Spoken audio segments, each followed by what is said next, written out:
So on last portion, in Lech Lecha portion, we talked about how Avraham signifies our high neshama, and of how in general every figure or character we will encounter in the biblical story is actually there, is a force within ourselves coming to educate us or to let us understand something about our inner soul, about our consciousness, about our levels inside us. Now let's try to make this more clear, because this is crucial for our understanding of the biblical story in its more hidden layers of understanding, and it's crucial for everyone that is wants to start to become engaged with this process of spiritual growth by learning the Torah portions for in each and every week. So when regarding the weekly portions of the Torah, you if you will read them every week, you will suddenly recognize that your high self is elevated and that your inner world is becoming broader and much more deeper. You will become as a whole, as you will start to see the world and your part in it in one piece. You will begin to see and you will begin to feel that the Torah, this amazing book, is actually about you. And it's called, this you is called Noach when you are in one level, and then it is called Avraham when you are in another level. And eventually, also in the future, you would be referred to as Moshe in an entire, much more advanced level afterwards. So, as we set out to follow these instructions in the Torah, in this manual, the spiritual world will begin to open up for you, revealing hidden godly gestures that were always there, only you never really noticed them. As you start cleaning all superficial things in your life, you will begin to clearly see reality gradually changing around you, and you will also realize how you are changing in regards to the reality. You realize that all your life you have been asleep all the time, all the while thinking that you're very much awake. You realize that all the things you used to deem valuable are in fact not valuable at all, and all that you thought is to be true is actually false. Also, you will you will reach the understanding that earthly pleasures cannot compare to what awaits for you when engaging in the spiritual process, when reading the portions of the Torah week after week, and try to dive into them, but also let them dive into you in a way. This book is about you, and therefore always try to search inside it yourself. You will discover then how each and every figure has a special spiritual energy that begins to reveal itself within yourself, in your life, as an inner force inside your soul. Now let us go back to the portion, to Vayera portion, our portion, and start by looking at its first verse like we do usually. Now the Lord appeared to him in the plains of Mamre, and he was sitting at the entrance of the tent when the day was hot. And the Lord appeared to him. In this portion on this week, God will appear to you if you will just let it. God appeared to Abraham as he was sitting, meaning when he was in a way of a humble way. Sitting is not standing up. It's when you are becoming the small person that you are um, understanding the difference between you and the divine in a humble way, down to earth way of understanding things. God then appeared to Abraham when he was sitting, when he was in his small, much smaller, small consciousness, or as a small human being, a small figure. Then he appeared to him in a certain level, in a certain degree that he had, in a certain scale that he have. He was revealed to him in the point of Malchut, in the attribute of Malchut. And Malchut, as we know, is the last attribute from all attributes. We have all the 10 Sfirot in the tree of life. When we have Keter, Chokhmah, Bina, which is Keter is the surroundings, as we said, we are not, it's not really even inside us, and we cannot really even comprehend what it means. But Chokhmah and Bina are the father and mother. And then we have Chesed, Gvura, Tiferet, Netzach, Hod, Ve'esod. Those are the six attributes that create together Zeir Anpin, the small child. And then we have Malchut, which is the daughter. Now, Malchut as itself, it's this attribute doesn't have nothing of its own. All she is she's just a receiver for all those high forces, for all those elevated attributes that are going inside her, so that she is in a way able to absorb all those forces, then later on manifest them and execute them in real life doings. So, and he is sitting at the entrance of the tent. Now, the story doesn't really tell us who is the one that's sitting. He says he is sitting at the entrance of the tent. Zohar explained this as a hint for the fact that and he appeared to him, and he appeared to him. Who is this he that appeared to him? The he refers to the level of Chokhmah.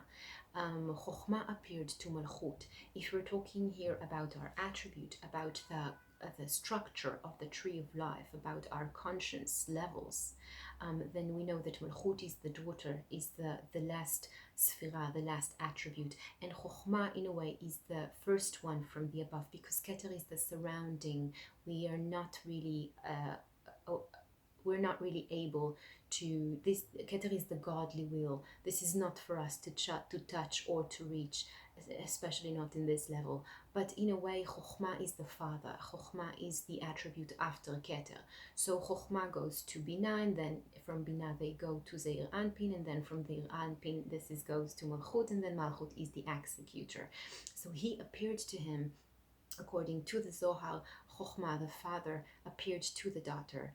There is this sentence, Chokhmah Esad Barta, like the Chokhmah attribute is the founder of the Malchut attribute, because he is the one that responsible for the deliverance of all those forces inside her, eventually. So it's almost to imply that all the levels are resting on or lying on this level of Malchut, and she, meaning the Malchut, is the door, the gate, the entrance to all other levels, to all possible spiritual elevations one can face, to all other attributes one needs to have inside him. He could also mean, according to the Zohar, the upper world appeared to him. The upper world appeared to Abraham, meaning the mother, which lay on the lower world, which is Malchut. We know that there is always a very beautiful relationship between the daughter and the mother, because when those two are in connection, then they are the strongest and the fearless of all attributes. This is the maftecha, the key point of the forces within a man. But when they are separated, then both of them are becoming the most let's say, in awe and fear and judgments, and bad things can happen. This is the man'ula, when the door is locked. They are locked forces when apart, but there are the key to all forces when together in collaboration. So in this way we can see that here he appears to him. So both the mother and the father figures, the mother, which is the Bina, and the father, which is the Chokhmah, appears to this attribute of Malchut in Avraham, to shed a light upon him. And as we know, this is the entrance through which one can receive all the lights from the above, all the divine forces. When the day was hot, or in the heat of the day, this is the timing that we're speaking about in this verse. It's in a time in which one level is getting closer to the other level in passion of one towards the other. In the heat of the day, the point on which when there is a pairing between the attributes, when there is an attraction between the attribute, when the lower attributes are attracted to the higher attributes as they want to be connected or reconnected with them again. When all the six, when the child, it wants to connect, when all the six attributes together wants to connect to Malchut to be able to manifest their powers, and also when the father wants to connect to the mother. So we have here two aspects of connections that are being done in a great deal of passion. So when this passionate connection happens, that is when the light of Mochin, we can say Mochin is the high knowledge, can appear on lower levels of consciousness. Right at the point in time, in the heat of the day, and he was sitting at the entrance of the tent when the day was hot, where there is a pairing, when there is this passionate connection, then when this moment of pairing happening, and he lifted his eyes and he saw. So suddenly Avraham was able to see. All of a sudden, he didn't. It's almost as if he didn't see nothing before, and now all of a sudden he can see, because he is in awareness of the relationship, of the structure of the physical and spiritual forces. So and then he saw, and behold, three men were standing beside him.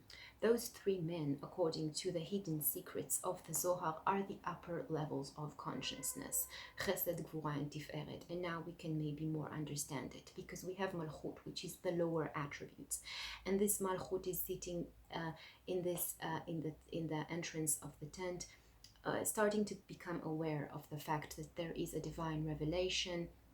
There is this heat, this passionate willing to connect to the upper conscience, to the upper attributes. And right there, we have Chesed, Gvura, and Tiferet, that they are the upper levels of consciousness, or we can say the emotional level of the consciousness, and they are standing on her, on Malchut, and she breastfeeds from them. She's absorbing from them the forces, or absorbing from them the spiritual forces. And he saw, and he ran towards them from the entrance of the tent, because the passion of the lower level will always be to get to the higher level. The lower level of consciousness will always have passion to go to the higher level of consciousness, to the higher level of understanding. Its desire is always to connect to higher level of the three, Chesed, Gvura, V'Tiferet. It's the desire we have to manifest our feelings and spiritual forces always in this world. And he prostrated himself to the ground. The second that this happens to a person, the second one has a divine revelation, one is in need to bow. We are to enable our Malchut point to become a chair to the upper levels, to become modest, to surrender to this process, to surrender to this revelation. And we are to do this because now, as we would use the attribute of Malchut as a chair, it will absorb all higher attributes, it will absorb all higher spiritual forces that will later be able to be executed outside to our doings in this world.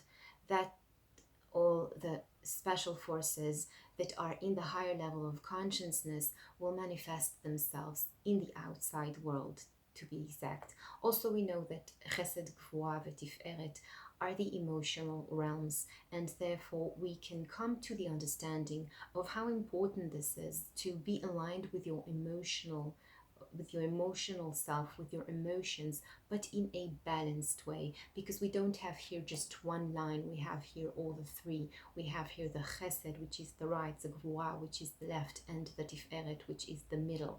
So it's a balanced way of emotions. And also we know that those three are absorbing their powers from Keter, Chochmah, Bina, another balance three. So we see here how we are starting to become aware of the tree of life structure within our soul, and we are starting to become more familiar with our inner soul forces. So in this portion, we are in a state of divine revelation in a way. And this, to remind you, can only happen after Abraham was circumcised, after he entered in the sacred covenant with the divine. So the Zohar also refers to those three men who appeared to him as the three archangels, Michael, Gabriel, Raphael.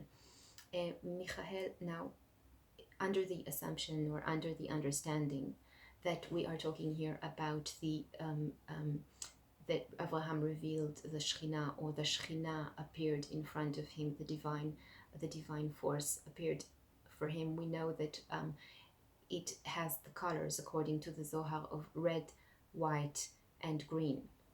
And so each one of the angels also is referred in his color, because Michael is the white one, as he signifies the attribute of Chesed. Gabriel would be the red color, which signifies the attribute of Gvura, of the might, of the strength. And Raphael would be the green color, which signifies the healing, and the Tiferet, the truth and the mercy. Raphael, an archangel that is known as the angel who does acts of healing, and his name is Raphael. It is God who heals, or God heals. Raphael was there under the duty of healing Abraham. And Michael, the archangel who is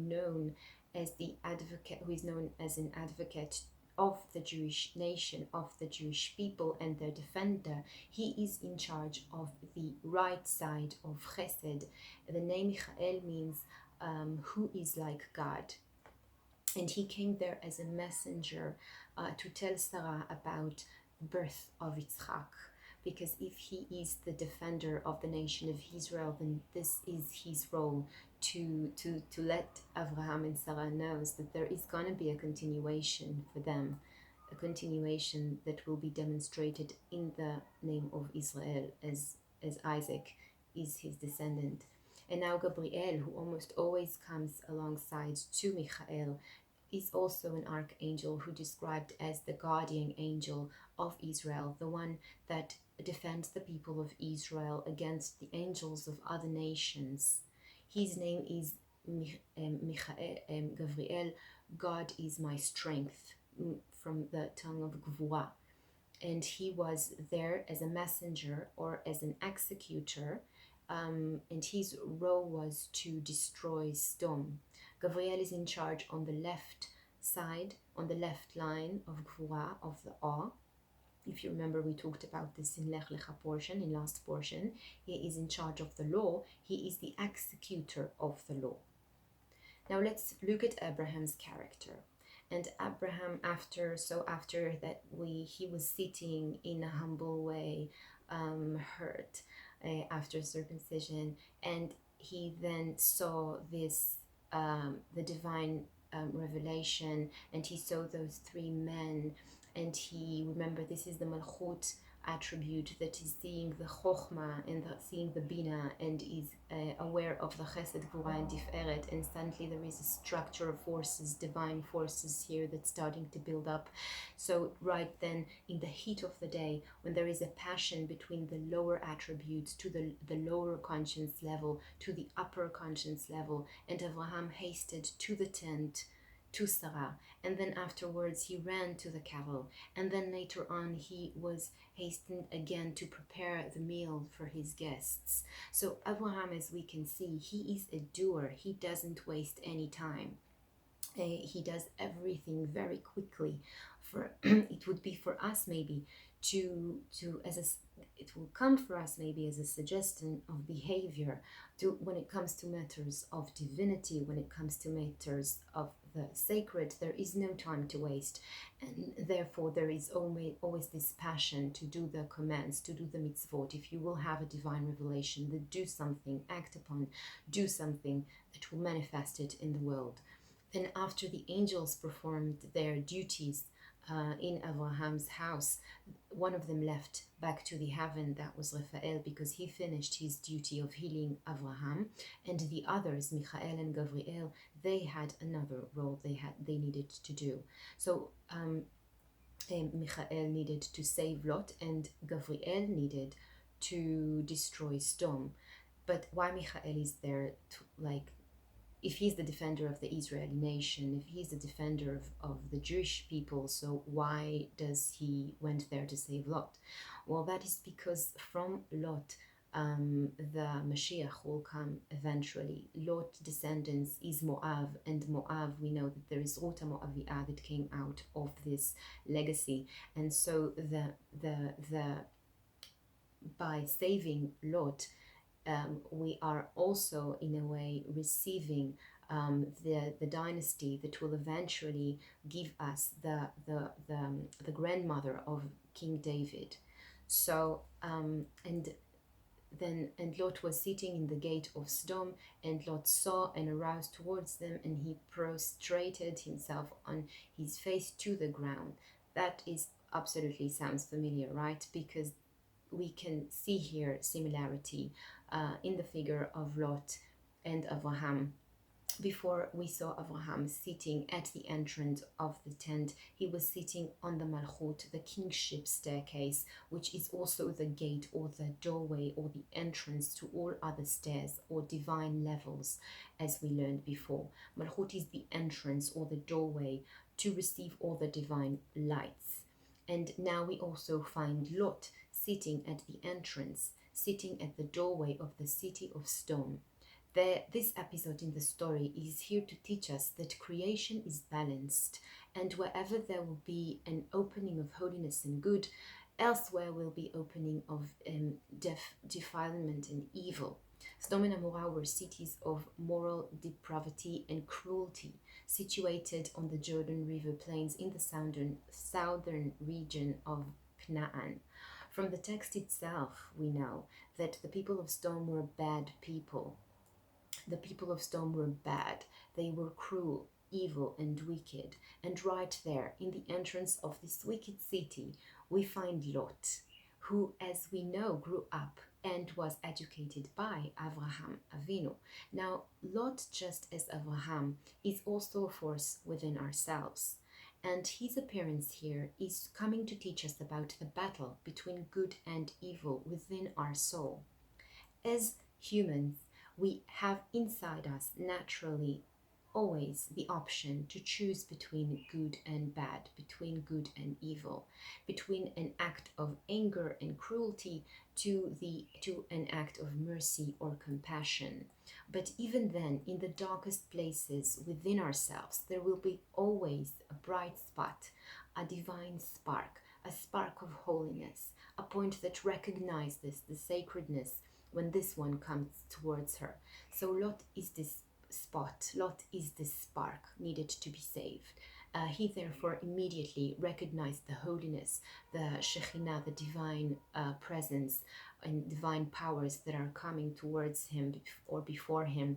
He identified the archangels as the godly forces, and then just like Avraham, who educated him for hospitality, Lot also runs towards them, accepting them as his guests.